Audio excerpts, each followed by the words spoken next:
Do you respect women? Absolutely. Why wouldn't I? Do you think that 18, 19-year-old women are more attractive than 25-year-old women? I think there's attractive people. That's a loaded question. I don't know. Well, it's not really, is it?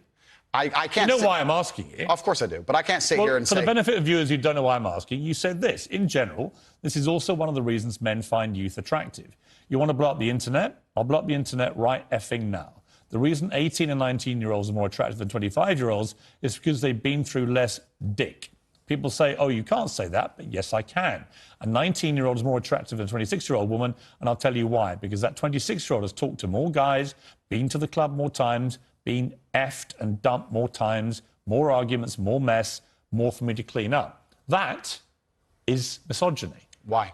Because you are encouraging a mindset about 25-year-old women that makes them sound out to be infinitely less desirable than 18, 19-year-olds, and having effectively been having too much sex to be taken in a more respectful way. Well, firstly, even if that was the case, that wouldn't be misogyny. Well, what did you mean by what you said? That's not misogyny because it's not anti-women. I'm saying that an 18 or a 19-year-old woman would be more desirable. Pretty anti-25-year-old woman. Anti-25-year-old women we can argue, but not misogyny. Well, that's misogyny then, isn't it? No, it's not. Well, being anti any woman at all is misogyny. Not when I'm saying that women are beautiful and attractive at a certain age and saying the age. You're saying 18, 19-year-olds are more attractive than 25. Well, than ageist perhaps, but misogynistic absolutely Is that not. But you just accepted it was misogyny. No, I didn't. You said it was misogyny. I'm telling you, no, it's not. If a 26-year-old woman is watching this and has heard those comments, yeah, would you just say to her, look, I'm sorry, I shouldn't have said that? No, I won't.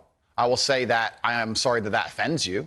However, there's a large contingent of the world. That doesn't mean you're sorry. No, I'm not sorry. That's the point I'm making. I'm sorry if that offends you. However, there's a large contingent of the world that believe that, and I was mediating for a conversation. Parts of the world that believe that about 26-year-old women are parts of the world where women are not allowed out on their own. That's a conversation. They have to wear full burqas. Well, that's a conversation. They're not allowed to drive cars. That's nothing to do with me. But is that the kind of world for a woman that you? I was mediating a conversation. No, I'm asking you what you think. I don't live in a country where that happens. You're using that as the excuse for why you're not sorry for saying it. It's not an excuse. Is that there are parts of the world where this is fine? My friend. So my question to you is, well, do you think it's fine? I don't think it's fine. I live in a world where... You don't think it's fine? The reason This isn't that hard, Andrew. You can simply say, Piers, you know what? With the benefit of hindsight, I wish I hadn't said it like that. And if a 26-year-old woman's watching, I'm sorry I said that, because that actually is blatantly misogynist. And even though that's a view held by other parts of the world, it's not a view I share. Now, I would respect you more if you said that than if you try and say, well, it's said in other parts of the world, so I'm not sorry. I think that doesn't tell me what you think. Then you need to understand why my content existed in the first place.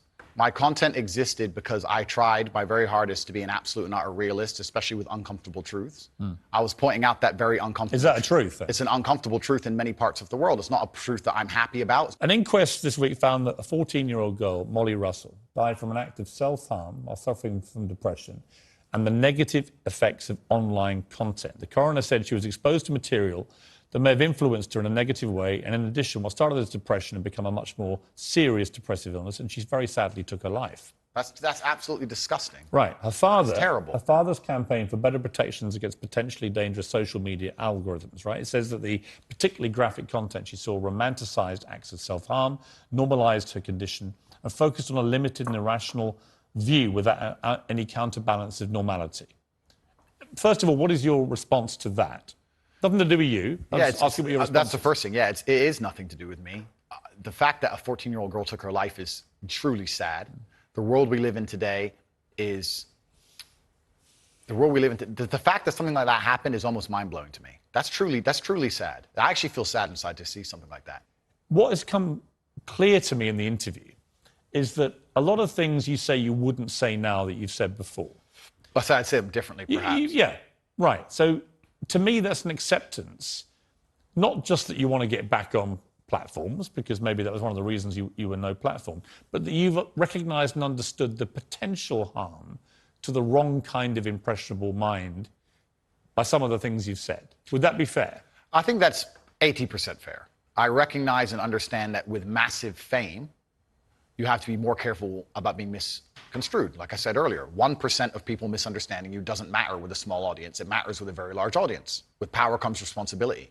I still believe the things I say. I do not want to be a negative force for the world. I also understand that I am a man who's lived a very difficult, nuanced life, and I am capable of making nuanced points that may be misunderstood by teenagers. However, that can be said about anybody and everything. Every opinion online can be misunderstood by children.